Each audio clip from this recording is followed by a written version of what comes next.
Joining us now on the Deseret First Credit Union hotline is our good friend, former BYU basketball standout, current BYU basketball analyst on BYU Radio with the one and only Greg Wrubell. His name is Mark Durrant. Mark, happy Monday, man. Well, I wish I was down there with you rather than working at my big-time lawyer job, but it's nice to talk with you guys.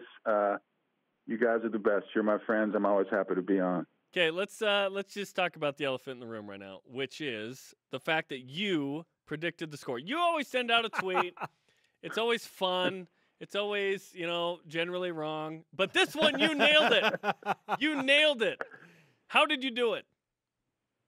Well, I'm not saying I'm a prophet, but I'm not saying it because that was pretty impressive. I'm pretty good at the basketball stuff.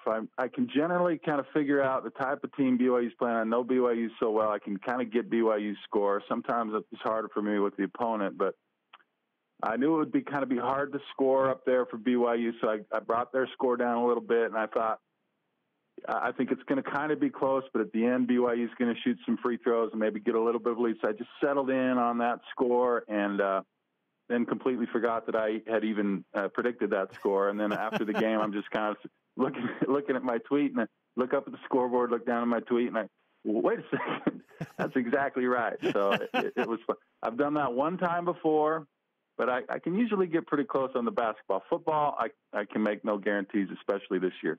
All right, Mark Durrant, not a prophet, or is he, with us on BYU? I'm not going there. Jeez. Why was the win at Utah State a good win for BYU? Well, one reason is because I think Utah State is pretty good. McEwen, who has been out, makes them a very good team. And then just, going up to the Spectrum it's crazy, man. And as a player, it was wild, and the fans or the student section there's, a lot of people ask me what was the hardest place to play. And, you think the Pit or maybe up at Wyoming or the Huntsman Center. No, my answer was always the Spectrum, because those guys are right down on you, and they're wild and crazy, and they say bad things, which I love. I mean, I love that attitude, and it makes it extremely tough to play there. I remember shooting free throws. They'd roll out the bikini-clad ladies, and of course, I made the free throws. That kind of thing wouldn't distract me, of course, but I mean, it's just fun. And Zach Celia shoots an air ball, and he has to take it out of bounds right in front of the student section, and 5,000 students pointing at him, yelling air ball right in his ear. It's just, it's funny. It's fun, and it's a great environment. I liked how BYU guys kind of embraced it. And Elijah was giving the old, shush sign with the finger, and Mckay did that as well. And Elijah Bryant, when he fouled out, wouldn't sit down, wouldn't give the fans the satisfaction of, tell them to sit down at the end of the left-right chant. And, I like that. I like that attitude that BYU just gave it right back to those guys. And that's the kind of attitude you have to have, because it can really overwhelm you. And I think at the start of that game did a little bit. I think a couple guys were a little bit flustered and frazzled, and you only score, 7 points in the first 12 minutes. And it's tough, and you kind of got to get your head around it. But I think BYU did a good job finally recovering and taking it right back at those fans. And it was just a great, fun basketball environment. That's what college basketball should be about, and it was fun, regardless whether BYU won that game. It was fun to just be a part of that experience. It was the biggest event in Logan since the Great Milk-Off of 1987. BYU is a team that defends now. We knew that BYU was trying to be different, and we were told this the last 2 years with BYU's defense. It didn't happen. This BYU team defends, and when you go 0 for 10 from 3 in the first half, you don't get down by 15 or 20. You trail by 8 or 9, and you stay in this game. How is BYU, and what are you seeing, is the main difference defensively for the Cougars? Well, you're right. I mean, if you score 7 points in 10 minutes, even last year, you're down 30-7, and you're out of the game.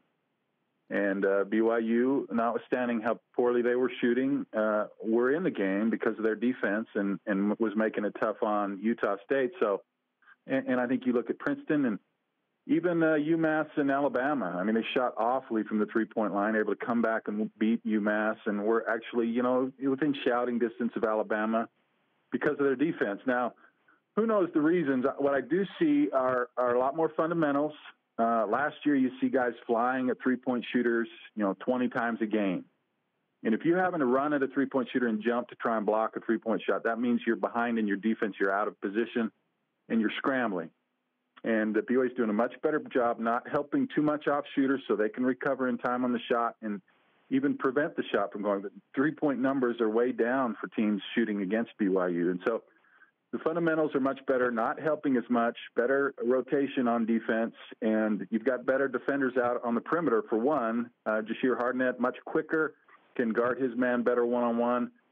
So, all these things kind of go into it, but it's a mindset. You guys know it's hard to play defense. You have to take pride in it, and it needs to be a focus of what you're trying to do. I think Heath Schroyer coming in, that's a big part of it. He's a taskmaster. He gets after people. He holds people accountable. Not that the previous coaches weren't, but he's a fiery guy, and so you better perform or he's going to get in your face. And but the team just seems to have grasped the concept that, hey, we can play good defense, and that's going to help us win games. And it's been fun for me to watch as a defensive guy.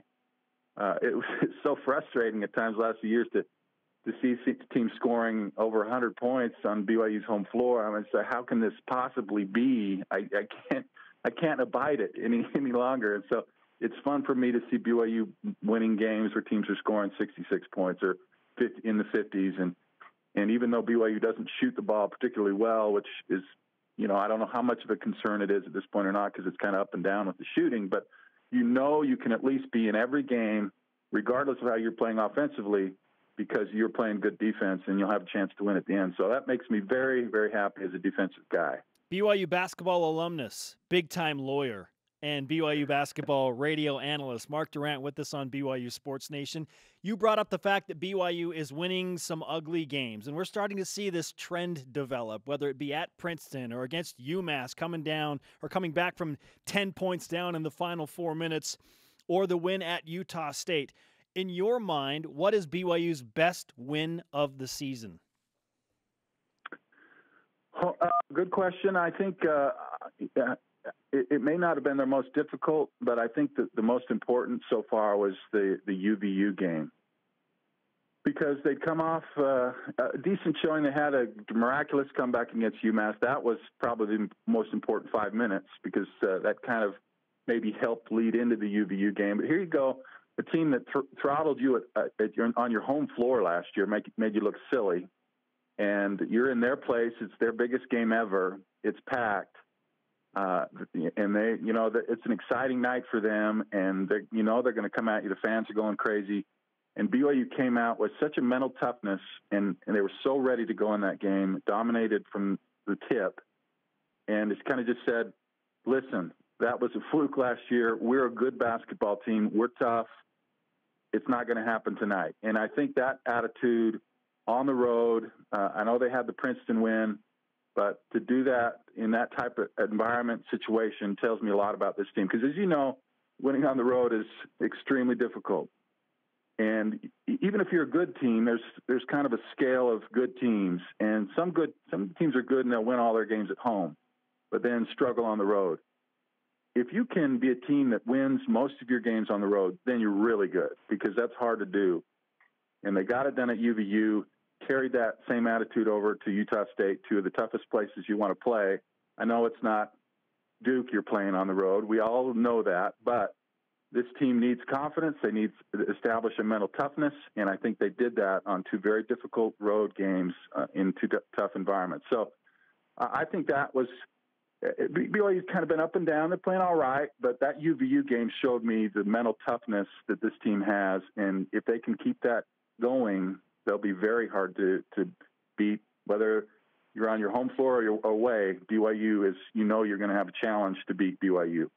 Let's talk about Mckay Cannon. Wednesday, kind of out of the blue, he's suddenly eligible and injects his production into this team. 6 assists, a team high on Wednesday. Then it was points. It was 17 points, tied for a team high on Saturday. What kind of energy and production does he bring to the team, and how does he maybe change this team? Well, Jerem, to be honest with you, I hardly knew Mckay Cannon existed. I vaguely remember him playing against BYU. I know BYU signed him, and I thought, well, that's nice, whatever.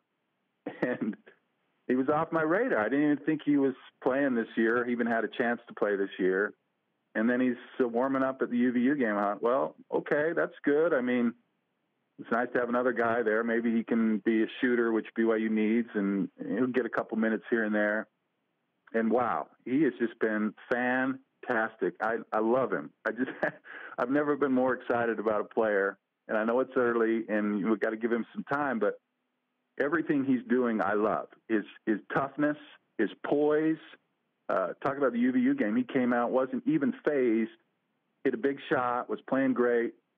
He has leadership skills. He has experience, which BYU desperately needs. He can shoot the three, which they desperately need. He's very quick. He's like Jashir, an ability to move laterally and get in the paint, and dish, and score. And I mean, it's just been so helpful for BYU to have another player like that. And in the last few years, guys, when it seemed like every news was bad news, every injuries and all that. Finally, BYU gets some good news where they get an influx of talent unexpectedly, and he has been fantastic. And I love his attitude and how he kind of taunts other players and other fans. And I just love guys that are mentally tough and aren't, show poise and all those things. There's nothing bad so far that I've seen from Mckay, and he's just been such a pleasant surprise.